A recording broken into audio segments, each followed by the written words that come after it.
So basically, I'm gonna start the run off by creating a file. I found a series of glitches somewhat recently, and it can allow the game to start the file. I'll explain it as I go. So I gotta start this file pretty much, and then the game starts.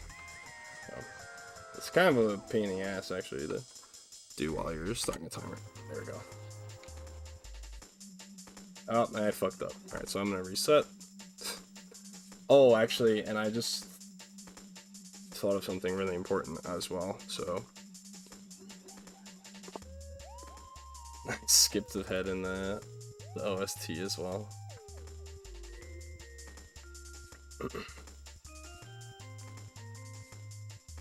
Yeah.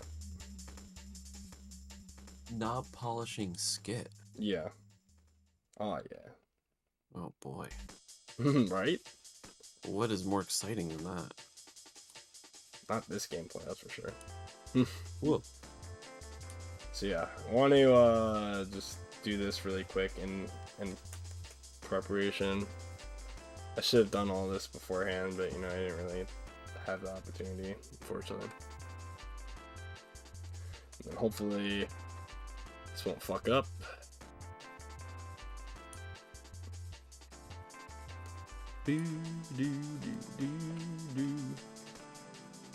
Alright, and then yeah, 5, 4, 3, 2, 1, and smurf. So I'm back out.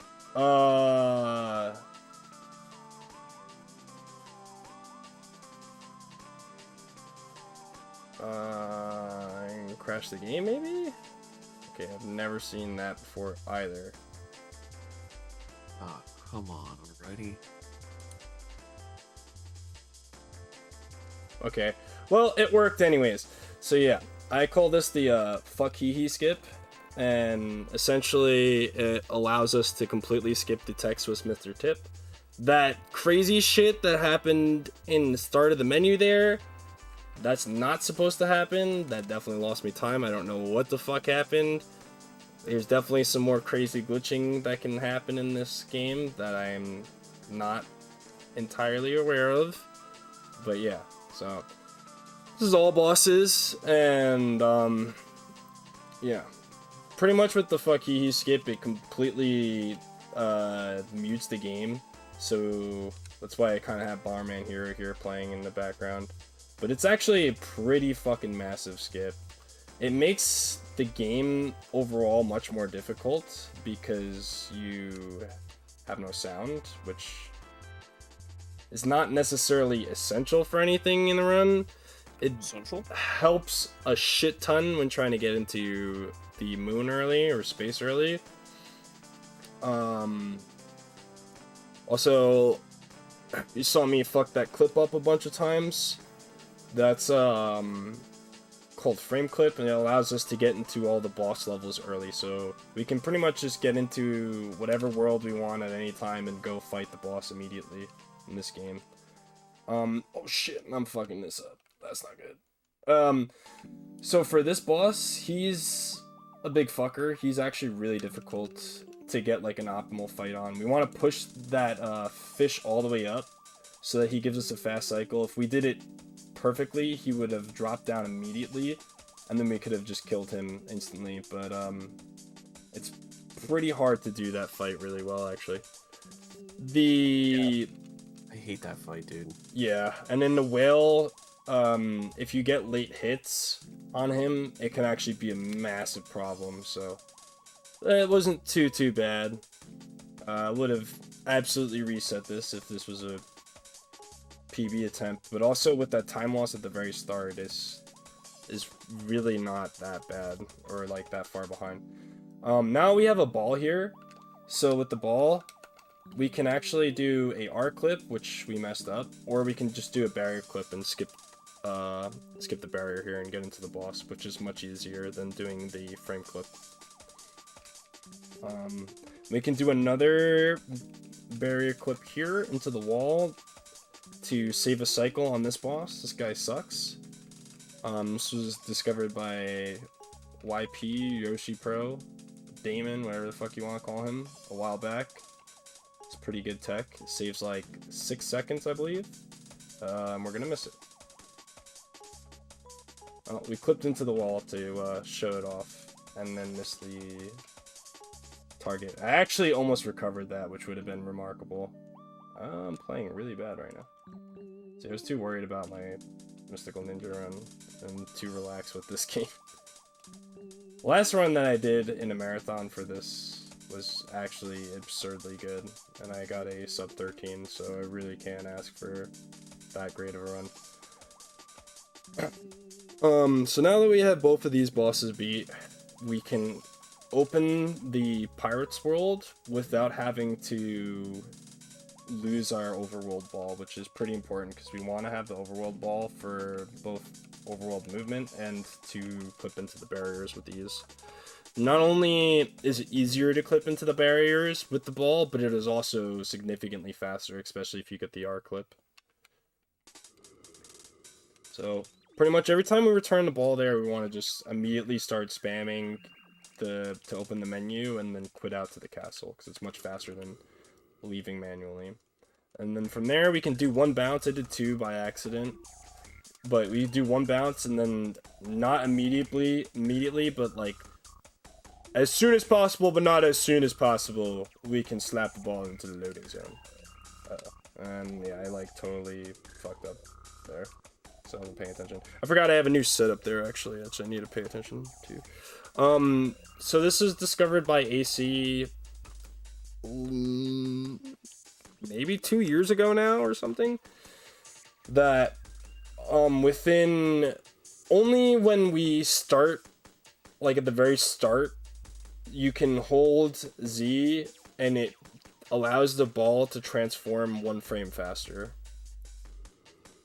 So you want to hold Z there, and we can transform with the to the marble, and then precisely line ourselves up with these lines here. It's a little hard to explain, but you want to be in the middle of these 4 dots, kind of, and by doing that, you can just clip right into the casket thing. Now we have beaten Pirates, so we can return all of our balls. Oh yeah, and that means we have to do another frame clip, unfortunately, and this is probably the biggest run killer for, like, I guess top runners or just anybody really even. And the reason that we want to do that is because we want to open up prehistoric. Although we can clip into prehistoric and access the world early, it's extremely inconsistent, and even just trying to get up on there is kind of a massive pain in the ass, so.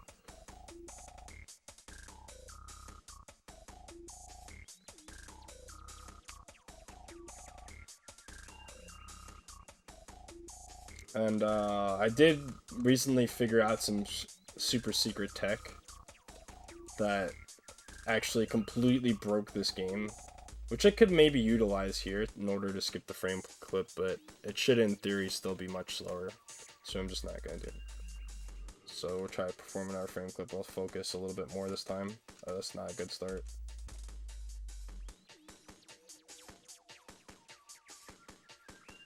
Whoops. Shit.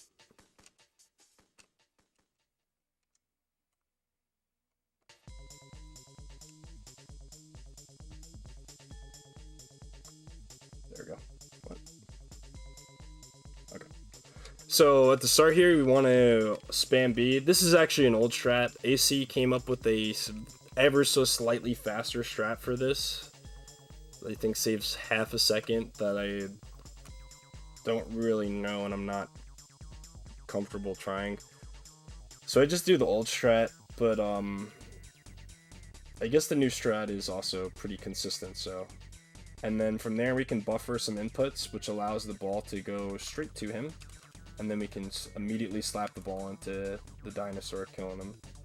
We want those first 2 hits to be really, really fast, because the third one you kind of have free, since your ball just spawns right on top of you, but the first 2 hits are getting them fast is really important, which is why we have setups like that. Okay, so I try to go for a trick here called target clip, you can actually get onto the target early and it clips the target into the floor. And basically with that, we're able to do, like, we save a second because it starts the animation or like the fanfare, and you don't have to like wait for the target to go completely down, of course. And then the actual run killer, space early. So there's like very precise pixels on top of this surface,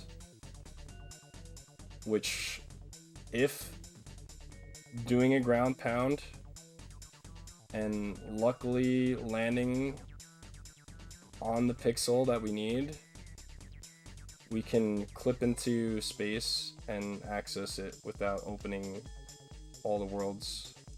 So otherwise we have to return all the balls. And because of overworld routing, there we go. That actually wasn't too bad for a marathon. That was really bad, but okay, I really wanted to get the R clip, so I was trying super hard to focus on it, but we didn't get it, unfortunately. So I hope that for whatever happened at the start, it didn't cancel cutscene skip, but that'd actually be pretty interesting. So I don't know, we'll see what happens. But so now we're fighting a space boss. I'm sorry, it's so hard to play this game and commentate. I'm trying really, really hard though. It sounds fine to me, so I'm understanding everything you were saying. Okay. Alright, so now we're in the foot. That is kind of scary sometimes. I've lost a bunch of runs that were on a world record pace to just getting crushed by that foot. So every time I go into that foot, I'm devastated, or not devastated, but I'm like prepared for devastation. And another thing, I'm all over the place, sorry, ADHD I guess. But with the space early, by storing the ball and then entering space, these guys' arms are 2 hits. I actually came up with some fucking super try-hard elitist setup here to do the perfect space boss fight cycle really consistently, but I got distracted and completely messed it up. But whatever, that could have been much worse anyways. But yeah, those hits, so it stored, like, for whatever reason, the ball storage makes the space boss in a state where his arms are both 2 hit. They already start with 1 hit of damage each, and makes absolutely no sense. Oh wait, I need the bowling ball actually. It makes, oh shit. It makes no sense why it happens, but it allows us to kill him in 2 hits instead of his arms needing 3 hits. This is actually pretty bad. Okay. Wait, what is it that... Say that again? So when you enter space early with the ball stored, so like you slap your ball into prehistoric and then enter space without having space actually open, it spawns the space boss with 2 hits of damage on each arm, and I totally didn't even think to try the R clip shit. So instead of having to hit each of his arms 3 times, you only have to hit both of his arms twice. And I'm not sure, but that might be like the reason why I'm the only person with like a 52 on that fight. So I think it does actually save 2 seconds, but I could be wrong.